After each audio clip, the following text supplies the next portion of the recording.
Assalamualaikum warahmatullahi wabarakatuh. Salam sejahtera bagi kita semua. Perkenalkan, nama saya Almira dari Fakultas Teknik Geologi.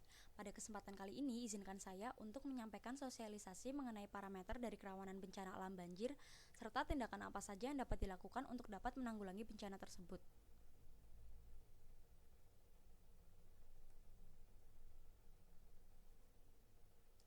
Kita mulai dari pengertian banjir.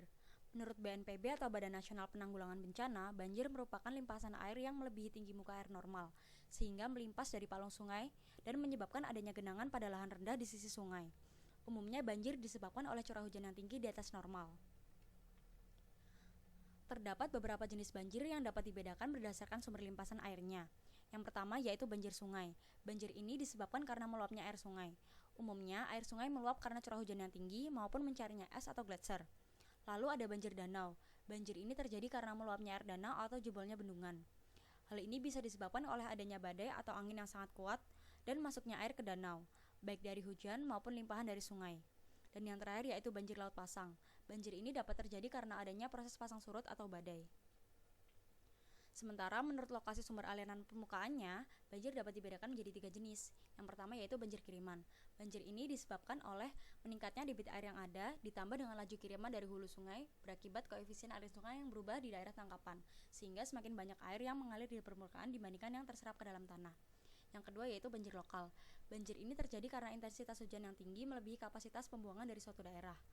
Meski volumenya tidak terlalu besar, namun apabila terjadi dalam waktu yang singkat dapat menyebabkan banjir karena kecepatan penyerapannya lebih rendah. Yang ketiga yaitu banjir rob. Banjir ini diakibatkan oleh air laut, umumnya terjadi pada daerah pesisir pantai. Menurut penyebabnya, banjir dapat dibagi menjadi 2, yaitu banjir karena faktor alam dan banjir karena faktor kegiatan manusia atau perilaku manusia. Banjir karena faktor alam bisa disebabkan oleh adanya faktor curah hujan, faktor fisiografi, erosi dan sedimentasi, kapasitas sungai, kapasitas drainase yang tidak memadai, dan pengaruh air pasang. Sementara banjir karena faktor perbuatan manusia bisa karena perubahan kondisi daerah aliran sungai atau das, kawasan kumuh, dan banyaknya sampah sehingga saluran air tidak berfungsi maksimal sebagaimana mestinya, bendungan dan bangunan air, serta adanya kerusakan bangunan pengendali banjir. Dalam menentukan kerawanan banjir suatu wilayah atau daerah, terdapat beberapa parameter yang perlu diperhatikan.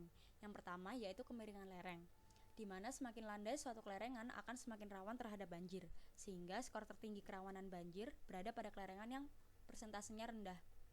Parameter kedua yaitu ketinggian lahan atau elevasi, yang oleh TAM pada tahun 2008 diberi klasifikasi seperti pada tabel di layar. Elevasi pada Desa Lubuk Minda sendiri memiliki rentang yang cukup pendek dengan elevasi tertinggi tidak lebih dari 100 meter, sehingga dalam tabel ini termasuk dalam kategori 3 atau kategori sedang.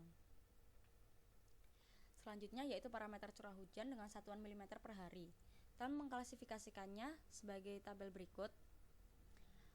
BMKG memiliki stasiun meteorologi yang tersebar di seluruh Indonesia untuk mengukur serta menghitung rata-rata curah hujan tiap wilayah dalam rentang waktu tertentu. Selanjutnya yaitu parameter penggunaan lahan. Hal ini berkaitan dengan area resapan air di mana pada pemukiman umumnya lebih minim resapan air dibandingkan penggunaan lahan untuk kebun dan hutan yang memiliki banyak pohon untuk membantu peresapan dan pencadangan air, sehingga pada wilayah pemukiman umumnya lebih rawan terhadap banjir. Parameter berikutnya yaitu jarak dengan sungai. Sungai sebagai badan air menjadi salah satu tempat alami utama penampungan air meteorik atau air hujan.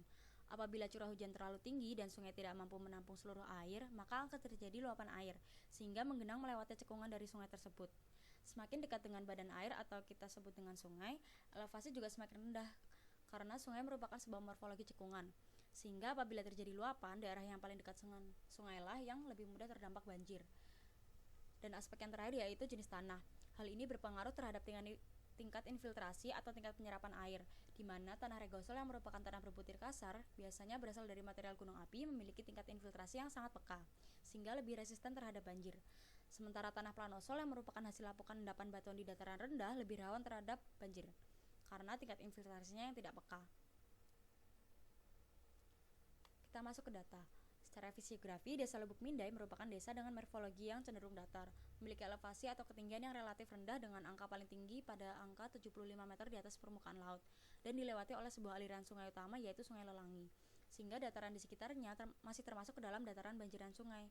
Jadi jika sungai meluap karena curah hujan yang tinggi ataupun intensitas hujan yang tinggi, maka daerah sekitarnya itu Desa Lubuk Mindai akan rawan terkena banjir. Berikut adalah data curah hujan yang diambil dari data BMKG pada stasiun meteorologi yang terdekat dengan Kecamatan Ketahun, yaitu Stasiun Meteorologi Fatmawati Soekarno yang berada di Kota Bengkulu. Terdapat tren rata-rata curah hujan pada tahun 2020 dari Januari hingga awal Juli sebagai berikut. Dengan rata-rata tertinggi pada bulan April di angka 16,47. Dari tren ini kita bisa lihat angkanya cukup rendah atau bisa masuk ke dalam kategori ringan. Namun apabila kita menilik rata-rata curah hujan perharinya dari bulan-bulan tersebut, akan ditemukan angka-angka curah hujan yang tinggi. Saya mengambil contoh data curah hujan dari Stasiun Meteorologi Fatmawati Soekarno pada bulan April 2020. Di sini ada lingkaran hijau yang menunjukkan angka 44,4 mm per hari yang termasuk dalam klasifikasi sedang. Sementara yang saya lingkari biru di angka 70-an ini sudah masuk dalam klasifikasi lebat, dan terdapat pula angka curah hujan yang sangat tinggi atau sangat lebat, yaitu pada angka 131,4 mm per hari di tanggal 25 April. Baik curah hujan yang sangat lembat secara mendadak maupun curah hujan yang sedang hingga lebat namun terjadi secara intensif dapat berpotensi menyebabkan banjir. Hal ini dikarenakan kecepatan penyerapan air tidak sebanding dengan cepat turunnya air hujan.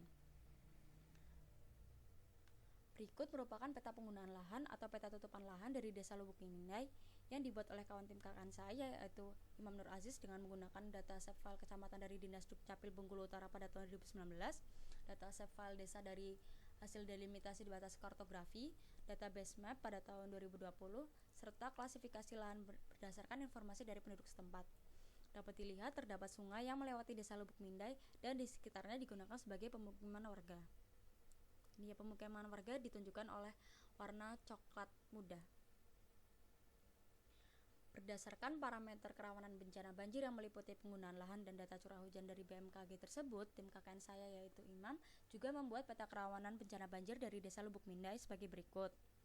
Imam mengklasifikasikan Desa Lubuk Mindai menjadi dua kategori kerawanan banjir, yaitu sedang dan rendah. Dapat terlihat bahwa daerah dengan relief atau elevasi rendah dekat dengan sungai digunakan sebagai pemukiman memiliki tingkat kerawanan banjir yang sedang, sementara daerah sekitarnya dengan elevasi yang lebih tinggi dan penggunaan lahan berupa semak belukar dan perkebunan relatif memiliki tingkat kerawanan banjir yang lebih rendah. Dengan keadaan alam yang demikian, untuk meminimalisir kerugian akibat banjir, yang dapat kita lakukan adalah dengan menanggulanginya. Yang dimaksud dengan penanggulangan banjir itu sendiri merupakan tindakan preventif atau mitigasi atau pencegahan sekaligus pembangunan. Jadi pengertian dari penanggulangan banjir di sini bukan lagi berupa bantuan darurat. Paradigma pengurangan resiko merupakan jawaban yang tepat untuk melakukan upaya penanggulangan bencana pada era otonomi daerah. Dalam paradigma ini, setiap individu masyarakat di daerah diperkenalkan dengan berbagai ancaman yang ada di wilayahnya, bagaimana cara mengurangi ancamannya, dan kerentanan yang dimiliki, serta meningkatkan kemampuan masyarakat dalam menghadapi setiap ancaman.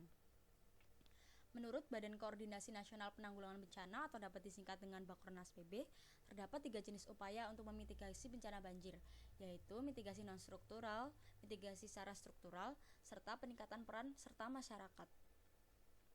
Mitigasi non-struktural yang dapat dilakukan diantaranya yaitu merekomendasikan upaya perbaikan atas sarana-prasarana pengendalian banjir seperti saluran air atau drainase, memonitor atau mengevaluasi data curah hujan, banjir daerah genangan, dan informasi lain. Yang ketiga yaitu melengkapi peta kerawanan banjir dengan plotting rute pengungsian dan lokasi pengungsian bencana.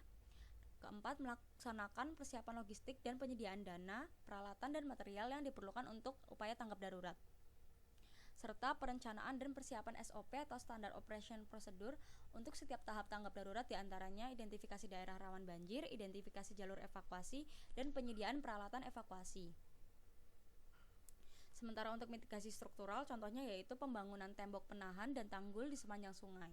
Hal ini dapat membantu untuk mengurangi bencana banjir pada tingkat debit banjir yang dapat direncanakan.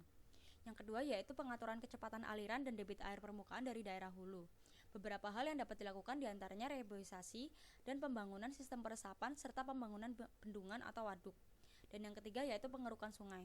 Pembuatan sudetan di sungai baik secara saluran terbuka maupun tertutup atau terowongan dapat membantu mengurangi terjadinya banjir di sungai.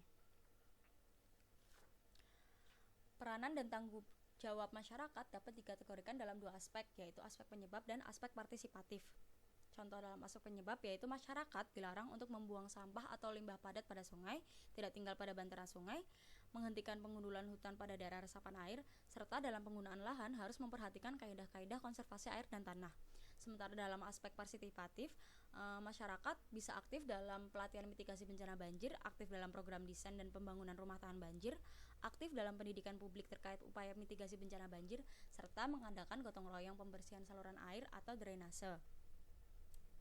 Berikut adalah literatur yang saya gunakan untuk sosialisasi ini. Sekian dan terima kasih.